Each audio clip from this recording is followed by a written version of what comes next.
नमस्कार मंडळी, मी संध्या सप्रे. यूट्यूबवरील अमृताचे डोही या माझ्या आध्यात्मिक चॅनलमध्ये मी तुम्हा सगळ्यांचं मनापासून स्वागत करते. आपण गेले काही एपिसोड अध्यात्म म्हणजे काय ते बघत आहोत. अध्यात्म म्हणजे काय भाग 5वा आता मी इथे चालू करते.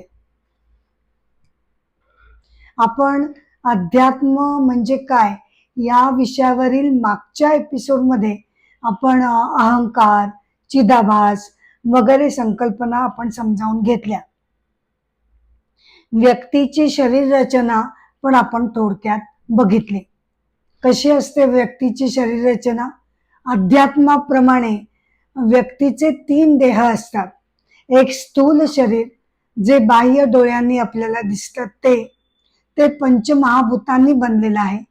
त्याच्या अंतर्गत येतं सूक्ष्म शरीर जे 18 सूक्ष्म तत्वांपासून बनलेलं आहे.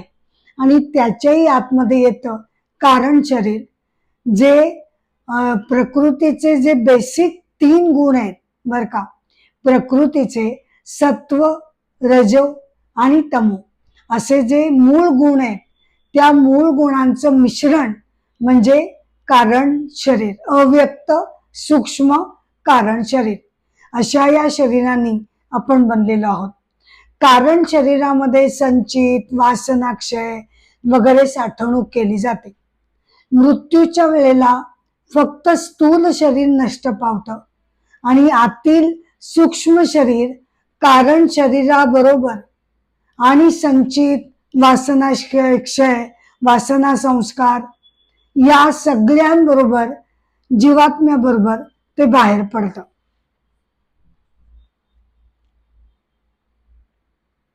आणि आत्मज्ञानाची प्राप्ती होईस्तोपर्यंत प्रत्येक व्यक्तीला या संचिताची कर्मफळ त्याचा उपभोग घेण्यासाठी, वासनांचा उपभोग घेण्यासाठी म्हणून पुन्हा पुन्हा जन्म मरण हे चक्र त्याचं चालू राहतं.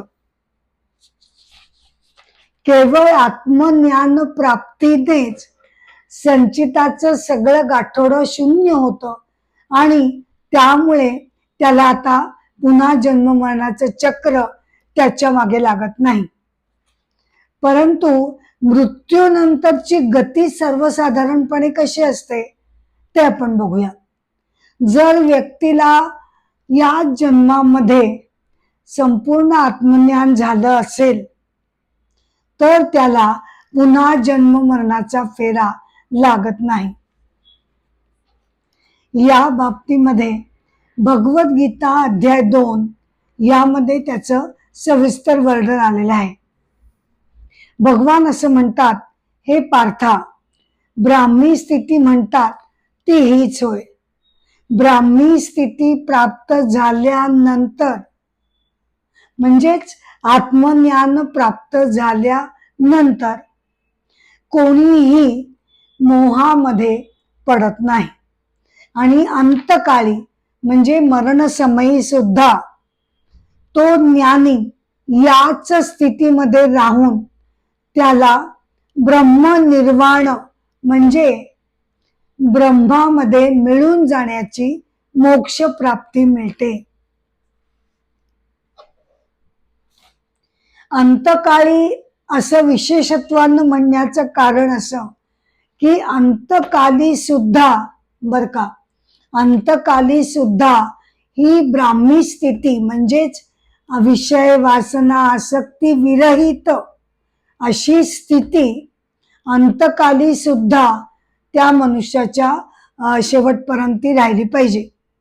कारण ती जर टिकली नाही आणि काही वासना विकार जर तिथे पुन्हा निर्माण झाले मरणाच्या आधी तर त्या वासना विकारांची वासनांची जी कर्मफळ आहेत ती कर्मफळ मग जरी संचित आधी शून्य झालेलं होतं परंतु आता ते परत पुन्हा विषय वासना जागृत झाली तर पुन्हा त्याची कर्मफळ संचिताच्या पेटीमध्ये परत जाऊन जमा होतात आणि ती जी काय थोडीफार कर्मफळं असतील ती भोगण्यासाठी म्हणून ज्ञानीला पुन्हा जन्म घेणं हे भाग पडतं.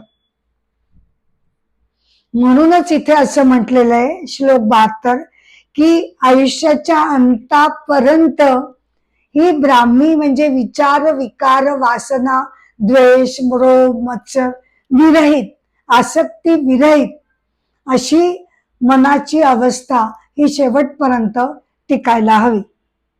ब्राह्मी स्थिती म्हणजेच निर्वाण किंवा मोक्ष. निर्वाणाचा दुसरा अर्थ असा होतो की विझून जाणं. जेव्हा मनुष्याचा अहंकार विझून जातो, हे आदिशंकराचार्यांनी विवेक चूडामणीमध्ये म्हटलंय की जेव्हा व्यक्तीचा अहंकार पूर्णपणे विझून जातो त्याला निर्वाण, त्याला मोक्ष, त्याला मुक्ती असं म्हटलं गेलेलं आहे.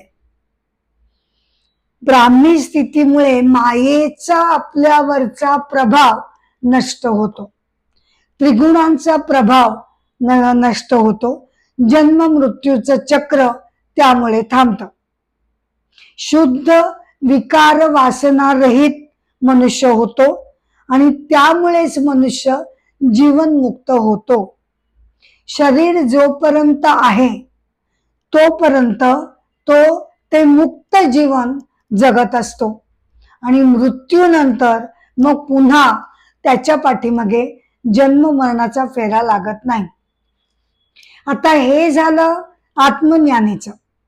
परंतु आत्मज्ञान नाही, परंतु जी व्यक्ती अत्यंत सात्विकतेनं पूर्ण जीवन जिनं जगलेलं आहे तिला देवयोनी किंवा स्वर्ग मिळतो. मग रजोगुणाचा प्रभाव जर जास्त असेल तर मनुष्य योनी प्राप्त होते आणि तमोगुणाचा प्रभाव जर जास्त असेल तर अशी व्यक्ती मृत्यूनंतर नरकामध्ये किंवा तिर्यक योनीमध्ये ती जाते. मग आता हे आत्मज्ञान प्राप्त करून घ्यायचं काही उपाय आहेत का? तर आहेत. सर्वसाधारणपणे मुख्य 4 मार्ग याच्यासाठी सांगितले जातात. निष्काम कर्मयोग, ज्ञानयोग, भक्तियोग आणि ध्यानधारणा योग. मनुष्य जन्म अतिशय दुर्लभ आहे, म्हणून अध्यात्म आपल्याला कळवळून सांगतं की जो जन्म तुम्हाला मिळालाय त्यामध्ये ईश्वर प्राप्तीचं ध्येय तुम्ही डोळ्यासमोर ठेवावं. त्यासाठी वृत्ती या पूर्णपणे आसक्ती विरहित असणं गरजेचं आहे. हातातून निष्काम कर्म घडायला हवी. आणि संन्यास कशाचा हवा? तर संन्यास हा आसक्तीचा संन्यास हवा. प्रत्यक्ष कर्म सोडून द्यायची गरज नाही. सगळी कर्म कर्तव्य सगळी या गोष्टी आपण जर निष्काम वृत्तीने केल्या, त्यातील आसक्तीचा आपण जर त्याग केला तर त्या कर्मांमुळे मोक्षाला अडचण येत नाही. या आत्मज्ञान प्राप्तीसाठी 4 गोष्टी आवश्यक मानल्या जातात. एक म्हणजे विवेक. आता सर्वसाधारणपणे विवेक याचा अर्थ काय होतो? तर बाबा नीट समजुतीने साधक बाधक विचार करून योग्य निर्णय घेणं याला आपण विवेक म्हणतो. तो अर्थ अभिप्रेत आहेच बर का, तो अर्थ आहेच, पण त्याशिवाय सुद्धा आध्यात्मिक दृष्ट्या विवेक म्हणजे जे नित्य काय आहे आणि अनित्य काय आहे बर का, विनाशी काय आहे आणि अविनाशी काय आहे, या गोष्टींचा नीट विचार करून वागणं म्हणजे विवेक बाळगणं. आता या जगतामध्ये अविनाशी असं काय आहे? तर अविनाशी केवळ आणि केवळ परमेश्वर तत्व आहे, नाही का. ऊर्जा तत्व म्हणा, चैतन्य तत्व म्हणा, आत्मतत्व जे आहे ते एकमेव अज म्हणजे ज्याला जन्म नाही, मरण नाही, असं ते नित्य आहेच आहे. पण त्याच्या व्यतिरिक्त हे सगळं ब्रह्मांड, कितीही त्यांनी आपल्याला मोह दाखवले, कितीही सुंदर सुंदर गोष्टी याच्यामध्ये असल्या बर का, तरी सुद्धा प्रत्येक आणि प्रत्येक गोष्ट ही विनाश पावणारी आहे, अनित्य आहे, बदलणारी आहे. त्यामुळे आपण सर्वसाधारणपणे परमसुखाची किंवा नित्य शांतीची अपेक्षा आपण जगताकडनं करत असतो, नाही का. माणसांकडनं, व्यक्तींच्या नातेसंबंधांमधनं, पैशामधून, वैभव, अशा अनेक गोष्टींमधनं आपण परम शांती आणि परमसुख मिळवण्याची आपली धडपड चाललेली असते. ती धडपड वाईट नाही, मनुष्याने प्रयत्नशील असायलाच हवं. पण त्याचबरोबरीनं हे प्रयत्न चालू असताना सुद्धा मनामध्ये एक गोष्ट आपण पक्की गाठ बांधून ठेवायला पाहिजे, ती म्हणजे हे अख्खं जगतच विनाशी आहे. मग जर हे अख्खं जगतच विनाशी आहे, तर मी त्याच्याकडनं अविनाशी परमसुखाची अपेक्षा करणंच चुकीचं आहे. कारण जगताकडे जे नाहीच आहे, ते मी कितीही प्रयत्न केला तरी अमर तत्व, चिरंतन सुख, चिरंतन शांती हे ब्रह्मांड आपल्याला देऊ शकत नाही.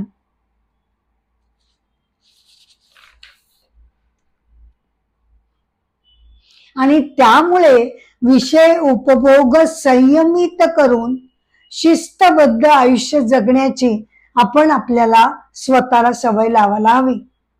त्यानंतर येतं वैराग्य. हे झालं विवेक. मग त्यानंतर येतं वैराग्य. आता आपल्याला सर्वसाधारणपणे पटकन कुठल्याही गोष्टीचा पटकन मोह होतो. असं वाटतं आपल्याकडे पण जर ती गोष्ट असेल तर बरं होईल. त्यामुळे वैराग्य साधणं हे महाकठीण काम आहे, याबद्दल काही वादच नाही. पहिल्यांदा अगदी प्रयत्न करून स्वतःवर कठोर कंट्रोल ठेवून शिस्त लावून आपल्याला ते वैराग्य बळबळ का होईना आणावं लागतं.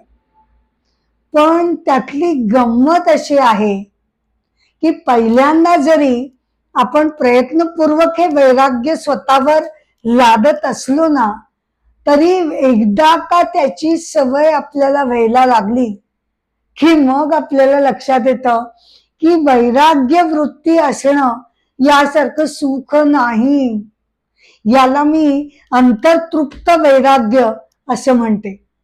म्हणजे मनातून जेव्हा साधक तृप्त होतो, समोरनं बाहेरनं गोष्टी, काही व्यक्तींचे संबंध, काही गोष्टी मिळाल्या उत्तम, नाही मिळाल्या तरी त्याचं परमसुख आणि परमशांती तो बाहेरच्या जगावर अवलंबून ठेवत नाही. मिळालं छान आहे, ऍक्सेप्ट करूया.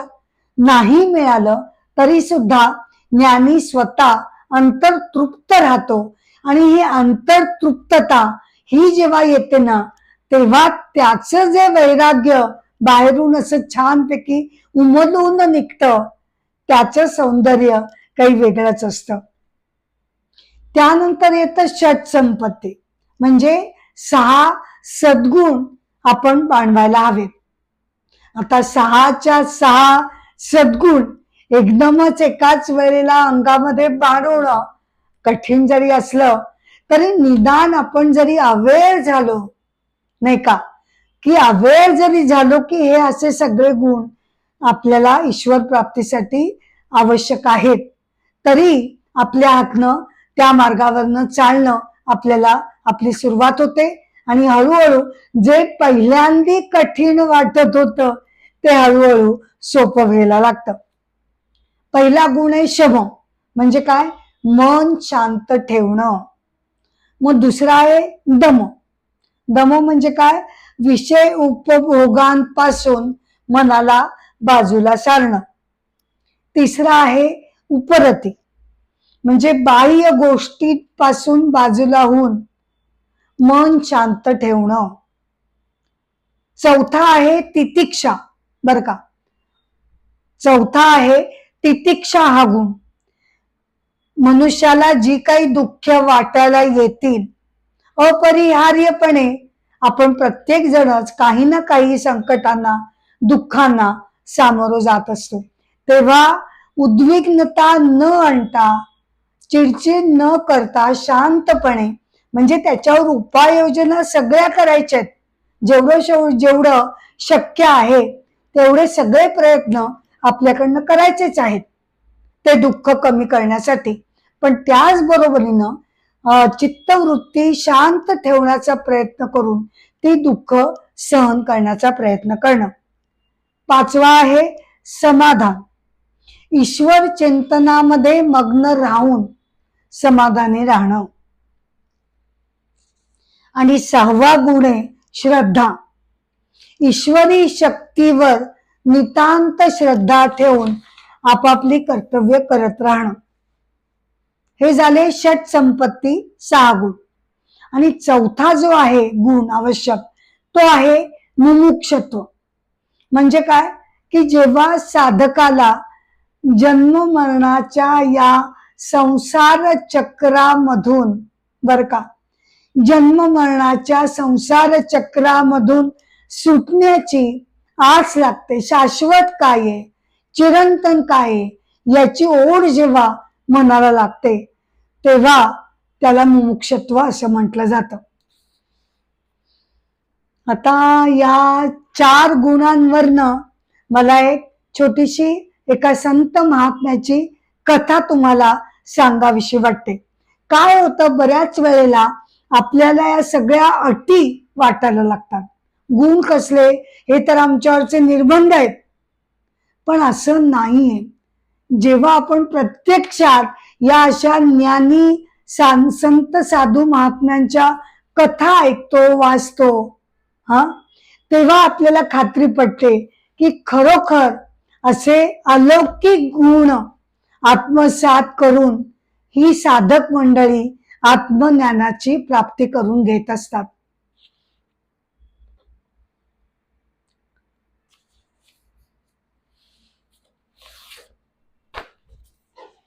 संत त्यागराज, जन्म 1767 आणि मृत्यू 6 जानेवारी 1847.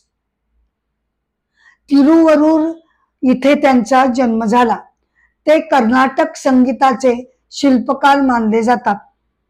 रामावर अनेक उत्तम अभंग रचना त्यांनी निर्माण केलेल्या आहेत. असं सांगितलं जातं जवळपास 22,000 रचना त्यांनी रचल्या. अर्थात त्यापैकी आता 1000 उरलेल्या आहेत असंही सांगितलं जातं. त्यापैकी 5 जे अत्यंत प्रसिद्ध असे त्यांचे अभंग आहेत त्याला पंचरत्न कीर्ती असं म्हटलं जातं. त्यांनी अत्यंत उत्स्फूर्तपणे त्या रचना त्यांनी गायलेल्या आहेत, त्यांनी त्या रचलेल्या आहेत, त्यांनी त्या म्हटलेल्या आहेत. ते अत्यंत अलिप्त आणि निष्काम वृत्तीचे होते बर का. ते रस्त्यावरनं जाताना भजन अभंग म्हणत सतत आणि सतत रामाच्या दर्शनाचा ध्यास त्यांनी घेतलेला होता. ते कुणाकडनंही काहीही भेट वस्तू घेत नसत. लोक जे काही त्यांना भजन कीर्तनाच्या माध्यमातून त्यांना जे पैसे मिळत त्याच्यावर ते समाधानानं आपला निर्वाह करत असत. त्यांच्या वडिलांनी त्यांच्या मनामध्ये रामभक्ती रुजवली होती. 14 वर्ष ते गुरुकुलामध्ये जाऊन त्यांनी वेदांचं शिक्षण पूर्ण केलं. अत्यंत निरपेक्ष अशी रामभक्ती ही त्यांची होती. त्यांच्यासाठी राम म्हणजे केवळ मूर्ती नव्हती, तर त्यांच्यासाठी राम म्हणजे प्रभू श्रीरामचंद्रजी हे त्यांच्यासाठी सर्वस्व होतं. मित्र होता, तत्वज्ञ होता. असं म्हटलं जातं की आपली मृत्यूची तारीख 6 जानेवारी 1847 ही असेल असं त्यांनी लोकांना आधीच सांगून ठेवलेलं होतं. ते म्हणाले होते की प्रत्यक्ष प्रभू रामचंद्रांनी मला स्वप्नामध्ये दर्शन देऊन मला असं सांगितलंय की या दिवशी तुला मी मोक्ष प्राप्ती करून देईन. आणि त्याप्रमाणे त्यांचा मृत्यू 6 जानेवारी 1847 झाला. अत्यंत थोर संत महापुरुष त्यागराज.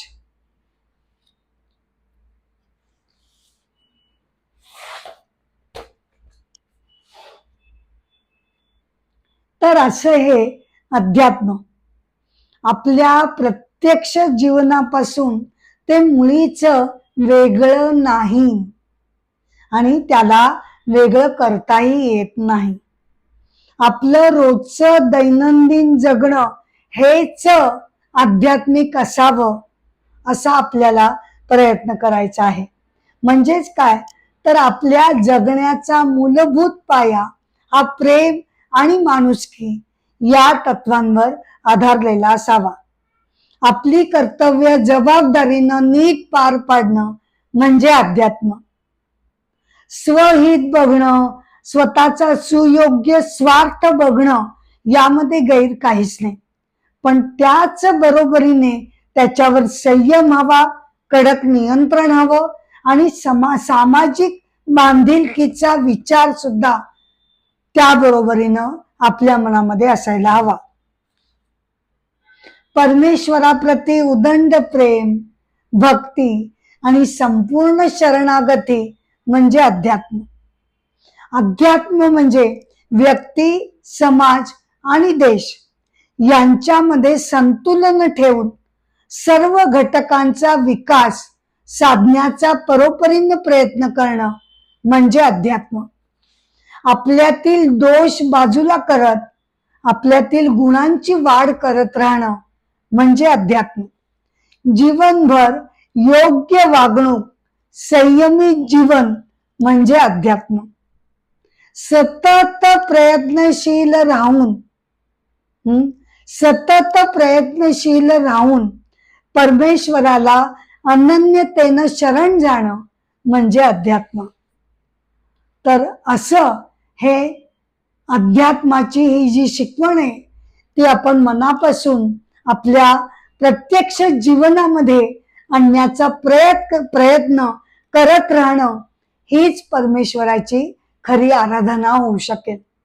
अध्यात्म म्हणजे काय भाग 5 इथे संपत आहे आणि त्याचबरोबर अध्यात्म म्हणजे काय हा विषय मी इथे संपत आहे. अनेक वेगवेगळे विषय घेऊन मी तुमच्या भेटीला सदैव याच्या पुढे सुद्धा कायम येतच राहणार आहे. एपिसोडची सांगता करण्यापूर्वी तुम्हाला सगळ्यांना मी मनापासून नम्र विनंती करते की कृपया अमृताचे डोही या माझ्या चॅनलला तुम्ही शेअर करावं, लाईक करावं, सबस्क्राईब करावं ही नम्र विनंती आहे. नमस्कार.